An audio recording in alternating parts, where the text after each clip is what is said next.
Infinito Dios de toda bondad, te damos gracias, amado Padre, por este tiempo que tú nos regalas y que nos permite, Señor, de leer tu palabra y compartirla, Dios. Queremos entregarte, Señor, la lectura del día de hoy y la reflexión también para que tú nos hables a través de tu Santo Espíritu. Quedamos en tus manos, en el nombre de Jesús. Amén y amén. Muy buenos días a todos, estamos saludándoles desde Mi Tiempo con Dios, devocional que hacemos desde su comunidad cristiana La Roca de Betel. Venimos leyendo el Evangelio de Lucas y hoy vamos a leer el capítulo 20 de los versículos 27 al 47. Discusión acerca de la resurrección. Después se acercaron a Jesús algunos saduceos, líderes religiosos, que dicen que no hay resurrección de los muertos. Le plantearon la siguiente pregunta: Maestro, Moisés nos dio una ley que dice que si un hombre muere y deja una esposa sin haber tenido hijos, su hermano debe casarse con la viuda y darle un hijo para que el nombre del hermano continúe. Ahora bien, supongamos que había 7 hermanos. El mayor se casó y murió sin dejar hijos. Entonces el segundo hermano se casó con la viuda, pero él también murió. Luego el tercer hermano se casó con ella. Lo mismo sucedió con los 7, quienes murieron sin dejar hijos. Por último, la mujer también murió. Entonces dinos, ¿de quién será esposa en la resurrección? Pues los 7 estuvieron casados con ella. Jesús respondió: el matrimonio es para las personas aquí en la tierra, pero en el mundo que vendrá, los que sean dignos de ser levantados de los muertos no se casarán ni se darán en casamiento, ni volverán a morir. En este sentido serán como ángeles. Ellos son hijos de Dios e hijos de la resurrección. Ahora bien, en cuanto a si los muertos resucitarán, hasta Moisés demostró esto cuando escribió acerca de la zarza que ardía. Mucho después de que Abraham, Isaac y Jacob murieron, él se refirió al Señor como el Dios de Abraham, el Dios de Isaac y el Dios de Jacob. Por lo tanto, Él es el Dios de los que están vivos, no de los muertos, porque todos están vivos para Él. Bien dicho, maestro, comentaron algunos de los maestros de la ley religiosa que estaban allí. Y después nadie se atrevió a hacerle más preguntas. ¿De quién es hijo el Mesías? Entonces Jesús les planteó una pregunta: ¿cómo es que se dice que el Mesías es hijo de David?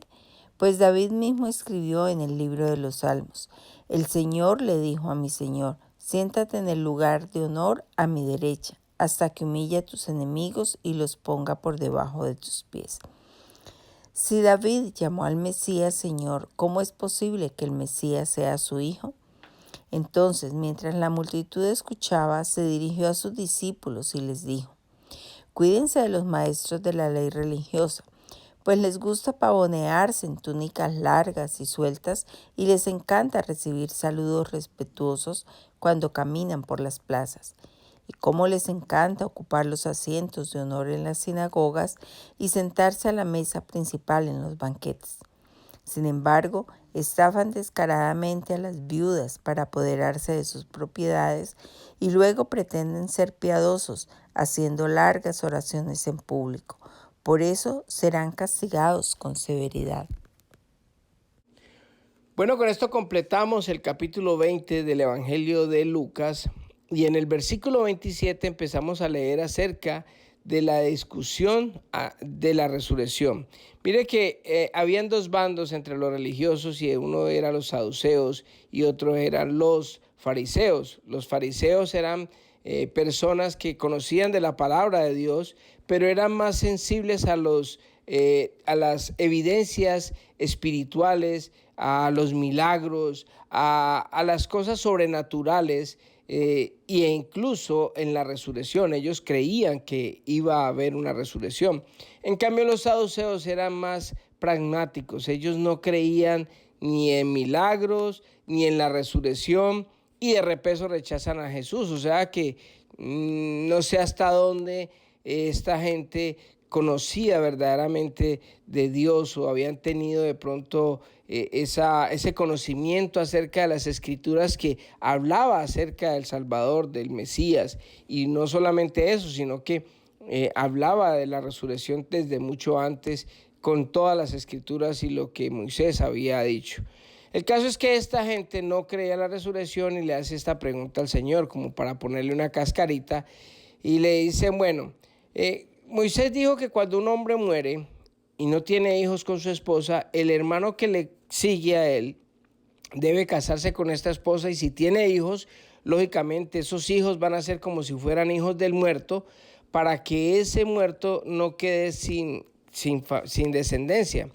Entonces, esta mujer se casó con el mayor, no tuvieron hijos, después se casa con el que sigue, tampoco tienen hijos, muere también, y así sucesivamente hasta que mueren los 7, y al final dice, y en la resurrección, ¿de quién va a ser esposa ella? Entonces, lo que dice el Señor es básicamente esto, dice, el matrimonio en las personas aquí en la tierra es muy diferente como lo vemos en el cielo. En el cielo no hay casamiento, no se van a casar, no van a volver a morir en ningún sentido, sino que vamos a ser como ángeles, como estos ángeles que no tienen las necesidades físicas que nosotros tenemos aquí, ni se casan, ni nada de eso, sino que somos básicamente hijos de Dios por la resurrección. Ahora, les hace una explicación y dice, en cuanto a los muertos, si resucitan o no, está demostrado que Moisés, cuando habló con el Señor, cuando estaba en la zarza ardiente, dice que el Señor le habló a Moisés y le dijo, mira, yo soy el Dios de Abraham, de Isaac y de Jacob. Si miramos el contexto histórico, Moisés habitó en la tierra 1500 años antes de Jesucristo. Abraham, Isaac y Jacob fue 2000 años antes de Cristo. O sea que cuando el Señor habla con Moisés, ya hace 500 años que Abraham había desaparecido. Entonces, ¿qué es lo que pasa?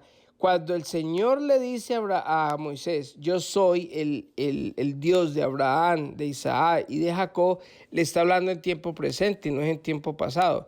Porque si la resurrección no existiera, el Señor le hubiera dicho, yo fui el Dios de Abraham, Isaac y Jacob, pero él está hablando en tiempo presente. Entonces, después de 500 años de estar Abraham, el Señor se presenta como el mismo Dios de ellos. Entonces, esto demuestra de que Dios no es un Dios de muertos, sino un Dios de vivos. Y eso es precisamente lo que el Señor le quiere dar a entender a todos. Él nos da una pizca como de ver cómo va a ser la resurrección y cómo va a ser cuando nosotros estemos en el cielo, porque vamos a habitar en un cuerpo glorioso como los ángeles. Después, para acabarles de confirmar esto, le dice el Señor, ¿de quién es hijo el Mesías? Les pregunta a ellos, porque Él les plantea esta pregunta porque ellos siempre se habían hablado de que Jesús o el Mesías iba a ser hijo de David. De hecho, cada que lo llaman a él, lo llaman como el hijo de David y el descendiente de David. Pero el Señor les hace esta salvedad, porque si él es hijo de David, entonces ¿por qué David escribió en el Salmo 110:1, el Señor le dijo a mi Señor? O sea, está hablando David y está diciendo, el Señor le dijo a mi Señor, siéntate en un lugar de honor a mi derecha. ¿Quién es el que está sentado a la derecha del Padre? Jesucristo. O sea que Jesucristo estaba antes de David y David lo llama Señor. O sea, ¿quién va a llamar Señor a un hijo?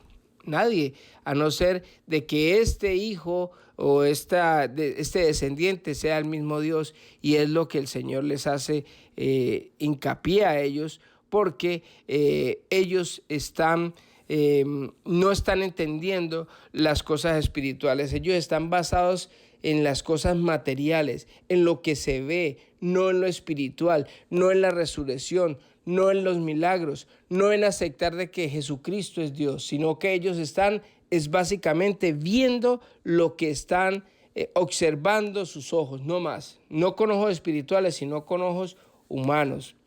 Entonces el Señor le dice, pues, le dijo a la gente, dice, ¿sabe qué? Cuídense de los maestros de la ley religiosa, pues a ellos les gusta solamente empavonearse, o sea, darse orgullo, tener túnicas largas y sueltas, y les encanta recibir saludos respetuosos cuando caminan en las plazas. Y como les gusta ocupar los asientos de honor en las sinagogas y sentarse en los principales asientos en los banquetes. Sin embargo, dice el Señor, estafan descaradamente a las viudas para apoderarse de sus propiedades y luego pretenden ser piadosos haciendo largas oraciones en público.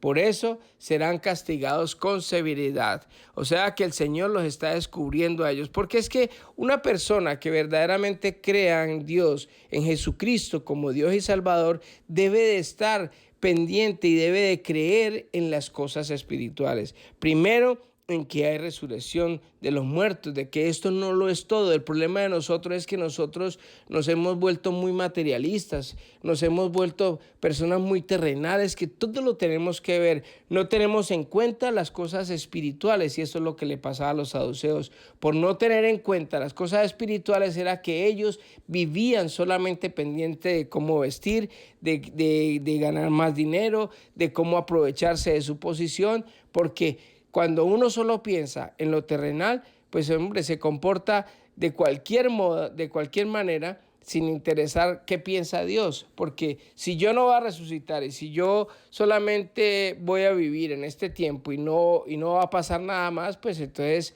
¿qué necesidad hay de portarme bien? Sino que saco el mayor provecho, robo, hago cosas deshonestas, hago cosas pecaminosas, hago todo simplemente porque como no va a haber juicio, no va a haber nada. Entonces, ¿para qué me afano por portarme bien o por agradarle a Dios si básicamente no existe nada después de esto? Entonces, por eso es que a veces dejamos de recibir cosas maravillosas, sobrenaturales. Lo sobrenatural solamente le llega a las personas que creen en lo sobrenatural. Cuando yo creo, tengo fe en que Dios, ese espíritu de que es mi creador, de que es el que creó todos los cielos y la tierra, de que no solamente eso, sino que vino a este mundo a morir por mis pecados y me dio salvación, y que aparte de eso me dio a su Espíritu Santo, que para que more en mí, yo con esa confianza y con esa fe puedo hacer las cosas que hizo Jesucristo y aún mayores, porque el Señor nos lo dice, no porque seamos buenos, sino porque Él es bueno y nos ha dado esa capacidad a nosotros. Y nosotros a veces tapamos los milagros y no recibimos cosas especiales y sobrenaturales de Dios porque simplemente no queremos creer en que Dios lo puede hacer. Así que vamos a orar en esta mañana porque de verdad que es bastante importante que dejemos de poner los ojos en las cosas de este mundo, en las cosas del dinero, en las cosas terrenales, y pongamos más bien los ojos en lo espiritual, en lo que verdaderamente es eterno y en lo que verdaderamente es real. Así que oremos en esta hermosa mañana. Amado Dios, te damos gracias por esta palabra que tú nos has traído, Señor, en este día. Perdónanos, Padre Santo, porque muchas veces hacemos cosas sin tener en cuenta lo eterno, lo espiritual, Señor. Perdónanos, Señor, porque de verdad que deberíamos de tener una mejor relación contigo, Señor. Pero por estar ocupados en tantas cosas de este mundo, Señor, nos perdemos la oportunidad de disfrutar de tu presencia, de tu compañía siempre, Señor. Nos perdemos de recibir todas esas bendiciones que tú nos has prometido y que las podemos obtener, pero por nuestra falta de fe y por dejarnos amenguar de este mundo, Señor, desperdiciamos todas esas bendiciones. Te doy gracias por cada persona que escucha estos audios, Señor. Te pido que lo bendigas y que a todos, Señor, nos ayudes a aumentar nuestra fe y a tener más en cuenta lo espiritual, que es lo verdaderamente eterno y lo verdaderamente real, es lo que no vemos. Así que te entregamos el resto del día, Señor. Quedamos en tus manos en el nombre de Jesús. Amén y amén. Que Dios les bendiga a todos y que tengan un hermoso día.